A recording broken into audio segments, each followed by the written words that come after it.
Hi friends, YouTube पर आप सभी का स्वागत है। दोस्तों, मैं फिर से आप सभी के सामने अपने चैनल इग्नू लर्नर के माध्यम से एक बहुत ही मोस्ट इम्पोर्टेंट प्रश्न लेकर आया हूं इस वीडियो में। और ख़ासकर मैं इस वीडियो में आप सभी को BHDAE 182 का एक ऐसे प्रश्न के बारे में बताने वाला हूं जो कि एग्ज़ाम के लिए काफ़ी ज़्यादा इम्पोर्टेंट है। और अब तक जितने भी प्रीवियस ईयर में इस सब्जेक्ट की परीक्षा हुई है उन सभी परीक्षाओं में जो है यह प्रश्न आ चुका है। और इस बार भी एग्ज़ाम में इस प्रश्न की आने की संभावनाएं 100 में 110% है। सो आप सभी से हम्बल रिक्वेस्ट है कि आप एग्ज़ाम में जाने से पहले एक दफ़ा जो है इस प्रश्न का आंसर आप ज़रूर याद करके जाइए, क्योंकि यह प्रश्न जो है एग्ज़ाम में बार बार रिपीट होता है। अगर आपको विश्वास नहीं हो कि यह प्रश्न एग्ज़ाम में आया है तो आप प्रीवियस ईयर का प्रश्न पत्र को उठाइए, उसमें यह प्रश्न आपको देखने को मिलेगा। ओके, तो आइए चलते हैं और स्टार्ट करते हैं। और स्टार्ट करने से पहले आप सभी से हम्बल रिक्वेस्ट है कि जो भी न्यू व्यूवर्स जो कि मेरे चैनल पर पहली बार आए हैं, आप चैनल को सब्सक्राइब कर लीजिए, क्योंकि इस चैनल पर आपको इग्नू से related all most important question आपकी परीक्षाओं के लिए सबसे पहले वीडियो के माध्यम से प्रोवाइड की जाती है।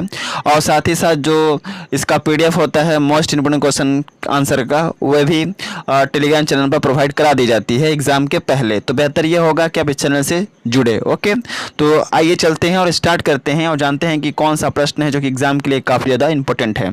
तो जैसा कि आप स्क्रीन पे देख पा रहे होंगे, प्रश्न एग्ज़ाम में पूछा जाता है कि रचना के आधार पर वाक्य कितने प्रकार के होते हैं, उदाहरण सहित वर्णन करो। यह काफ़ी ज़्यादा बार पूछा जा चुका है।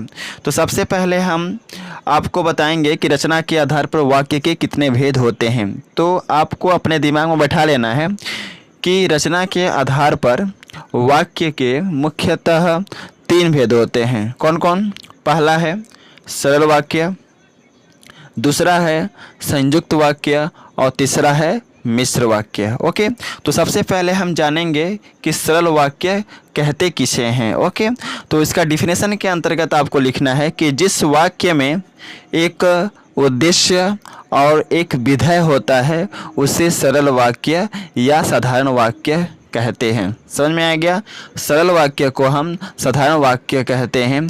और जिस वाक्य में एक उद्देश्य होता है और एक विधेय होता है उसे हम सरल वाक्य या साधारण वाक्य कहते हैं। जैसे सूर्य पूरब से निकलता है, मोहन सेब खाता है। उपयुक्त सभी वाक्यों में एक ही मुख्य क्रिया है, अतः यह सभी सरल वाक्य हैं जिसमें एक उद्देश्य है और एक विधेय है। यहाँ पर प्रत्येक वाक्य में जो रेखांकित शब्द है उन शब्दों से मालूम चलता है कि इन वाक्यों में एक ही मुख्य क्रिया है, अतः यह सभी क्या हैं? सरल वाक्य हैं जिसमें एक उद्देश्य है और एक विधेय है। समझ गए?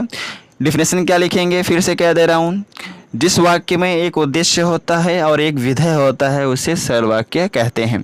एग्जाम्पल लिखना काफ़ी ज़रूरी है, क्योंकि एग्जाम्पल के बिना जो है एग्जामिनर नंबर देने वाला नहीं है। अब चलते हैं अगला वाक्य के बारे में पढ़ेंगे। अगला वाक्य है संयुक्त वाक्य। ओके, तो इसका डिफिनेशन हम लोग क्या लिखेंगे? इसके डिफिनेशन के अंतर्गत आपको लिखना है कि जिस वाक्य में 2 या 2 से अधिक सरल अथवा मिश्र वाक्य होते हैं उसे हम संयुक्त वाक्य या यौगिक वाक्य कहते हैं। संयुक्त वाक्य को हम यौगिक वाक्य भी कहते हैं। और यह वाक्य जो है 2 या 2 से अधिक सरल अथवा मिश्र वाक्य होते हैं। समझ गए? और संयुक्त वाक्य मुख्य रूप से और, किंतु, परंतु, तथा, या आदि समुच्चय बोधक द्वारा जुड़े होते हैं। संयुक्त वाक्य को पहचानने का तरीका यह है कि यह वाक्य जो होते हैं ना, और, किंतु, परंतु, तथा, या आदि समुच्चय बोधक द्वारा क्या होते हैं भाई? जुड़े होते हैं। जैसे मोहन बाजार गया और मेरे लिए किताब लाया, तो यहाँ पर और आ गया। ओके, तो समझ जाएंगे कि और दो जो सरल वाक्य है वह और द्वारा जुड़ा हुआ है, तो यानी कि यह संयुक्त वाक्य है। दूसरा एग्जाम्पल है बिजली थोड़ी देर के लिए आई और चली गई, और फिर आ गया। इसका मतलब यह वाक्य जो है 2 सरल वाक्य से जुड़ा हुआ है। समझ गए ना? यानी कि यह संयुक्त वाक्य है। और इसके बारे में ऊपर लिखना है, नीचे की तरफ लिखना है उपयुक्त सभी वाक्य संयुक्त वाक्य के उदाहरण हैं। समझ गया? संयुक्त वाक्य से कहते हैं जिस वाक्य में दो या दो से अधिक सरल अथवा मिश्र वाक्य होते हैं और यह वाक्य जो होता है किंतु, परंतु, तथा, या और आदि समुच्चय बोधक द्वारा जुड़े होते हैं, ऐसे वाक्य को हम संयुक्त वाक्य कहते हैं। क्लियर? अगला है मिश्र वाक्य। ओके, तो इसके डेफिनेशन के अंतर्गत आपको लिखना है कि इस वाक्य में एक मुख्य उपवाक्य होता है और एक और अन्य उपवाक्य उस पर आश्रित होते हैं, उसे हम मिश्र वाक्य कहते हैं। क्या लिखेंगे? जिस वाक्य में एक मुख्य उपवाक्य होता है और अन्य उपवाक्य जो होते हैं उस पर आश्रित होते हैं। किसके ऊपर? मुख्य उपवाक्य के ऊपर जो है आश्रित होते हैं, डिपेंडेंट होते हैं, ऐसे वाक्य को हम मिश्र वाक्य कहते हैं।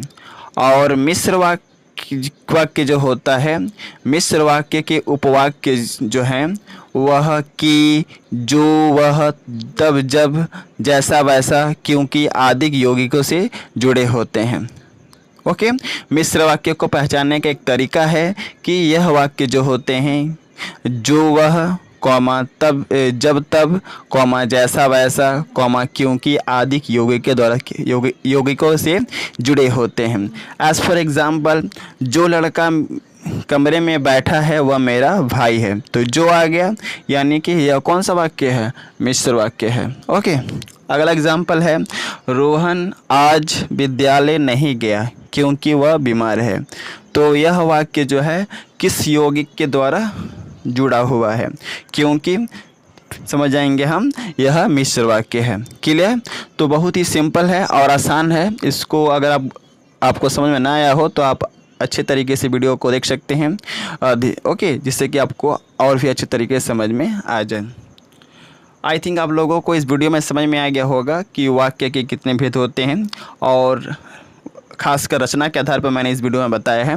तो रचना के आधार पर जो वाक्य के भेद होते हैं वह 3 भेद होते हैं। पहला सरल वाक्य, दूसरा जो है संयुक्त वाक्य और तीसरा जो है मिश्र वाक्य। काफ़ी ज़्यादा इंपॉर्टेंट क्वेश्चन है और हर बार जो है परीक्षाओं में पूछा जाता है। ओके, सो जाते जाते मैं आपको यहाँ पे बता दूँ कि अगर आपको इस सब्जेक्ट के और भी वीडियो चाहिए और इसके रिगार्डिंग जितने भी मोस्ट इंपोर्टेंट क्वेश्चन के जो PDF है अगर आपको चाहिए तो आप मेरे टेलीग्राम चैनल से जुड़ सकते हैं।